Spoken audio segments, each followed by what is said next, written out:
Right ఇక details చూస్తే AP ఎన్నికల పండుగలో ఈవీఎంల పనితీరు చేదు అనుభవంగా మిగిలింది.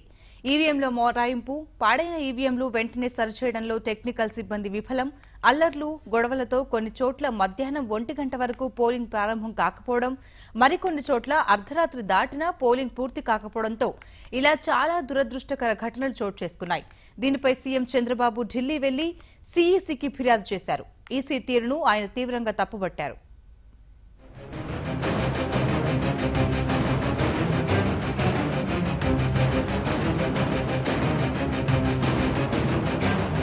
ప్రజాస్వామ్యాన్ని అపహాస్యం చేస్తుంటే ప్రజలు సహించలేకపోయారని సీఎం చంద్రబాబు నాయుడు అన్నారు.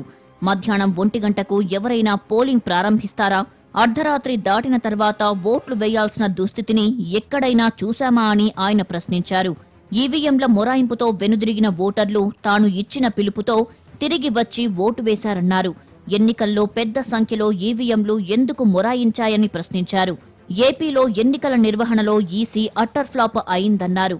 ప్రజాస్వామ్య పరిరక్షణ కోసమే తాను పోరాటం సాగించానని, తాను గెలుపు విషయంలో భయపడుతున్నానని విష ప్రచారం చేస్తున్నారని చంద్రబాబు అన్నారు. అయితే టీడీపీ టాప్ మెజారిటీతో విజయం సాధిస్తుందని, ఇందులో అణుమాత్రమైన సందేహం లేదని ఆయన స్పష్టం చేశారు. తప్పును తప్పు అనడం తప్పవుతుందని చంద్రబాబు ఆవేదన చెందారు. తప్పులు ఎత్తి చూపిన వారిపైన కేసులు పెడుతున్నారని మండిపడ్డారు. ఈవీఎంలకు, వీవీప్యాట్ స్లిప్పులకు తేడా ఉంటుందని, అందుకే లెక్కించాలని కోరుతున్నామన్నారు.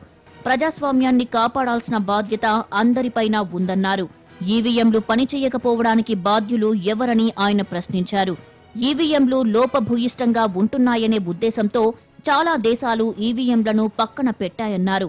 ఎప్పటికప్పుడు టెక్నాలజీ అవుట్డేటెడ్ అయ్యేటప్పుడు వీవీప్యాట్లపై 9,000 కోట్ల రూపాయలు ఎందుకు ఖర్చు చేశారన్నారు. తెలంగాణలో 25 లక్షల ఓట్లు తీసేసి సారీతో సరిపెట్టారని చంద్రబాబు విమర్శించారు. టెక్నాలజీ ఉపయోగించి ఓట్లు తీసేశారని, ఈవీఎం మెమరీ చిప్స్ తారుమారు చెయ్యవచ్చని అన్నారు. ఈవీఎంల సమస్యలపై ఎప్పటినుంచో పోరాటం సాగిస్తున్నామని చెప్పారు.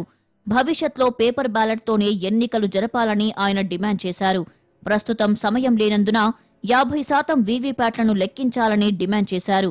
వీవీప్యాట్ల లెక్కింపునకు 6 రోజులు పడుతుందని, ఈసీ సుప్రీంకోర్టుకు తప్పుడు సమాచారం ఇచ్చిందని, బ్యాలెట్ పేపర్ లెక్కింపు ఉన్న రోజుల్లోనే 1 రోజులో కౌంటింగ్ పూర్తయినప్పుడు వీవీప్యాట్ల లెక్కింపునకు అంత సమయం ఎందుకు పడుతుందని ప్రశ్నించారు. ఈవీఎంల పైన గానీ వీవీప్యాట్స్ పైన గానీ అనుమానాలు ఉన్నాయి.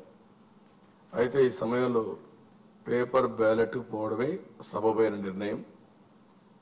సమయం లేదు కాబట్టి ఇప్పుడు పేపర్ బ్యాలెట్ పోలేరు కాబట్టి ఆల్ పొలిటికల్ పార్టీస్ కన్సెన్సస్ లో యునానిమస్ గా డిసైడ్ చేసింది 50% ఈవీప్యాట్స్. అంటే ఇక్కడ 2 ఉన్నాయి. ఒకటి ఈవీఎం. ఈవీఎంలో వచ్చే రిజల్ట్స్ ఒక యాంగిల్ అయితే, ఈవీప్యాట్ ద్వారా ఏవైతే స్లిప్స్ ఉన్నాయో, ఓటర్ స్లిప్స్ ఉన్నాయో, ఇవన్నీ కూడా ఒక బ్యాలెట్ బాక్స్ ఉంటుంది. ఆ బ్యాలెట్ బాక్స్ లో ఉంటాయి. మేము అడిగింది ఆ బ్యాలెట్ బాక్స్ లో ఉండే ఓటర్ స్లిప్స్. అదే మరి ఈవీఎంలో వచ్చే ఓట్లు 2 కూడా టాలీ కావాలి కాబట్టి 100% కౌంట్ చేయమన్నాం. What is wrong in it అని అడుగుతున్నాం. What is the difficulty for election commission అడుగుతున్నాం. మా వల్ల కాదు అన్నప్పుడు మేము 50% కౌంట్ చేయమన్నాం. ఈరోజు మీరు అందరూ గుర్తుపెట్టుకోవాల్సింది, ఒకప్పుడు పేపర్ బ్యాలెట్ ఏ విధంగా కౌంట్ చేసేవాళ్ళం? మొత్తం వచ్చిన తర్వాత సార్ట్అవుట్ చేసి ఏదైనా కానీ రూల్స్ ప్రకారం అప్పుడు ఇంకుతో వేస్తారు కాబట్టి ఇది ఇంకో పక్క ఇదైనా, లేకపోతే కొన్ని గైడ్ లైన్స్ పెట్టి ఇది ఇన్వాలిడ్ అని చెప్పి ఇన్వాలిడ్ ఓట్లు వారుగా పెట్టి ఎవరెవరి ఓట్స్ అని పెట్టి మళ్ళీ అవన్నీ పూల్ చేసి కలిపి మళ్ళా కట్టలు కట్టి అవి తీసుకొచ్చి అకౌంట్ చేసేవారు. ప్రజాస్వామ్య పరిరక్షణ కోసం 23 జాతీయ పార్టీలతో కలిసి వెళ్లి ఈసీని కలిశామని, 50% వీవీప్యాట్ల లెక్కింపు జరగాలని కోరామని చంద్రబాబు చెప్పారు. అయితే ఈసీ దీనిపై స్పందించలేదని అన్నారు. ఏది ఏమైనా భవిష్యత్లో ఈవీఎంల వినియోగానికి చెక్ పెట్టి బ్యాలెట్ పేపర్ విధానాన్ని ఖచ్చితంగా తీసుకురావాలని డిమాండ్ చేశారు.